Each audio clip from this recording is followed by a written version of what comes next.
Il faut que ces atteintes à la démocratie s'arrêtent. C'est aujourd'hui ce qu'affirme Violette Spilbout. La candidate La République En Marche pour les prochaines municipales de Lille a été une nouvelle fois la cible d'intimidation. Alors qu'elle devait animer une réunion publique ce lundi soir au bar Le Polder à L'Ille-et-Lem, eh bien des inscriptions anti-Macron ainsi que des jets de peinture ont été réalisés sur la façade de l'établissement ainsi que sur celle de l'ancienne mercerie située juste en face. C'est un acte de vandalisme éclair qui a eu lieu dans la nuit de dimanche à lundi.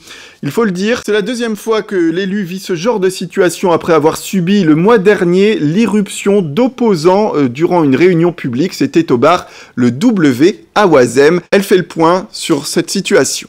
La peur ne doit pas guider nos actions et que ce sont des actes finalement d'un groupe très petit de personnes qui sont extrémistes, qui sont violents, qui agissent par la menace, à la fois sur ces commerces mais aussi sur les réseaux sociaux. C'est vrai qu'on est la cible aujourd'hui d'une vague d'intimidation et aujourd'hui ça renforce plutôt notre détermination au débat avec y compris les organisateurs de ce café de débat citoyen Le Polder. Pour le gérant du bar Le Polder qui affirme ouvrir son local à tous les partis politiques sans distinction, tout cela ne changera rien. Il affirme continuer à recevoir les différents partis politiques et ce, même pour les prochaines municipales. Ça ne va pas du tout nous empêcher de continuer.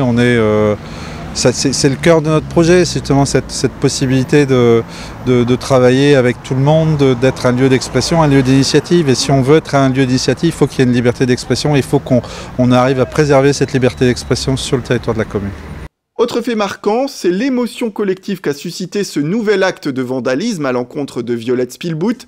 De nombreux élus locaux de tous bords ont affiché leur soutien, à l'image de la réunion publique transpartisane qui avait eu lieu le mois dernier après les violences à Oisem, qui avait réuni Europe Écologie Les Verts, les Radicaux, le Modem, les Républicains ainsi que la mairie de Lille.